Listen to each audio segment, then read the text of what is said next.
Assalamualaikum warahmatullahi wabarakatuh. Kami dari kelompok 2 akan mempresentasikan terkait analisis jaringan semi hotspot, yang dimana di sini ada pembahasannya, itu yang mana ada RMA dan QoS, topologi LAN Cisco paket tracer, 13 bit access point. Sebelum itu perkenalkan, saya Ferdinand Januarsa dengan NIM 2311067. Dengan teman saya di sini ada Tasya Zulfitriati dan Yudhistira.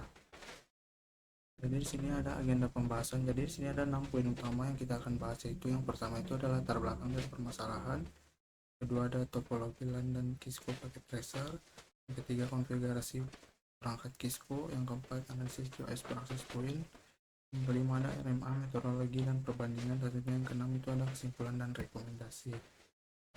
Kemudian di sini ada topologi LAN Cisco paket tracer, yang dimana di sini kami telah merancang topologi LAN menggunakan paket Cisco paket tracer, yang dimana untuk subnetnya itu 192.168.1.0/24. Untuk gateway-nya itu 192.168.1.1. Jadi untuk kabelnya di sini kami menggunakan kabel Cooper Strike Drop, yang dimana untuk tipe topologinya itu star topologi. Yang di sini ada desain topologi jaringan. Jadi struktur fisik jaringan yang dirancang di Cisco paket tracer menggunakan model star topologi, yang dimana ada satu unit router sebagai gateway pusat, punya satu unit switch 24 port sebagai media distribusi, punya 13 unit PC atau client and device, yang dimana mewakili 13 access point. Dan di sini ada media transmisi atau kabel UPV CAT6. Mungkin saya akan langsung simulasi dengan Cisco paket tracer. Baik, di sini ada routernya, kemudian di switchnya ada switchnya, kemudian di sini ada 13 PC yang mewakili 13 access point. Jadi di sini saya akan mencoba testing untuk PC saya, yang dimana kita akan coba testing dengan 192.168.1.1. Jadi di sini testingnya berhasil karena dia menampilkan output replay. Mungkin untuk terkait konfigurasi perangkat Cisco akan dilanjutkan oleh rekan saya. Selanjutnya kita masuk ke bagian konfigurasi router atau CLI. Langkah pertama yang kami lakukan adalah mengonfigurasi router 2811 melalui command line interface atau CLI. Kami mengaktifkan interface fast Ethernet 0/0 dan menanamkan IP 192.168.1.1 sebagai default gateway bagi seluruh klien. Selanjutnya, konfigurasi IP pada PC klien, yang dimana setelah router aktif, kami beralih ke sisi klien pada menu IP configuration di Cisco packet tracer. Setiap PC diatur menggunakan IP statis secara berurutan. Kami juga memasukkan subnet mask default 255.255.255.0 dan mengarahkannya ke IP router tadi agar semua PC bisa terhubung ke internet. Selanjutnya, tabel alokasi IP address. Kita bisa lihat pada tabel di layar ini adalah pemetaan IP untuk ke 13 rumah pengguna. Struktur yang rapi seperti ini sangat penting dalam administrasi jaringan untuk menghindari terjadinya IP konflik atau tabrakan IP antar rumah.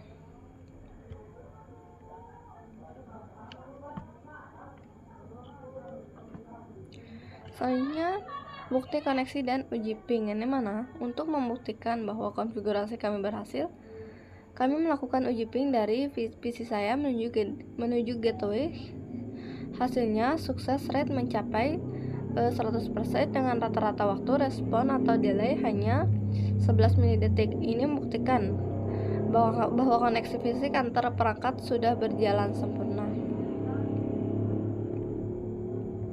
Selanjutnya, analisis awal QoS per access point, yang dimana setelah jaringan fisik aman, kami menganalisis kualitas layanan QoS berdasarkan standar ITU dari 13 titik yang diuji, 10 titik berada dalam status baik, namun Rumah B mendapatkan status tidak layak karena performanya drop secara ekstrim. Bagaimana visualisasi data dan dampak dari masalah ini? Rekan saya akan menjelaskannya secara detail. Di sini saya akan melanjutkan presentasi berikutnya, yaitu adalah grafika di layar menggunakan jaringan permisah, yaitu sangat lebar di aset monitoring rumah, mendapatkan kecepatan download sekitar 5 Mbps. Perhatikan batang grafika tersebut. Rumah B dan rumah H kecepatannya merosot tajam dibanding dengan grafika lalu lintas yang pingnya melonjak tinggi berwarna merah. Berikutnya, analisis titik akses point atau AP yang bermasalah secara angka. Secara angka, rumah B ini lebih dari 84% lebih lambat dari rata-rata performa rumah yang lainnya. Dampak nyatanya apa? Pengguna rumah B akan mengalami buffering parah saat menonton video dan video call akan terputus. Ini mengidentifikasikan adanya masalah interaksi fakultas atau prosesi penelitian akses point yang terdapat pada tabel. Metodologi ASIS RAM. Kami tidak hanya mengikuti kecepatan tapi juga mendapatkan jangka panjang menggunakan metode RAM, reliability, interpretability, accessibility. Kami menghitung performance score untuk memprediksi beberapa persen peluang jaringan ini bisa menyala terus tanpa error selama 30 hari ke depan. Berikutnya, tabel penghitungan RAM. Berdasarkan tabel penghitungan ini, ditemukan fakta bahwa informasi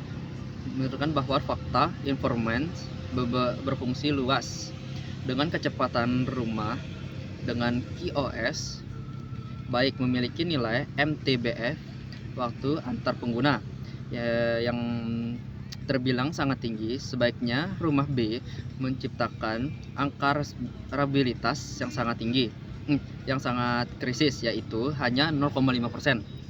Berikutnya, grafika ability, kecepatan atau juga bisa disebut dengan kecepatan jaringan.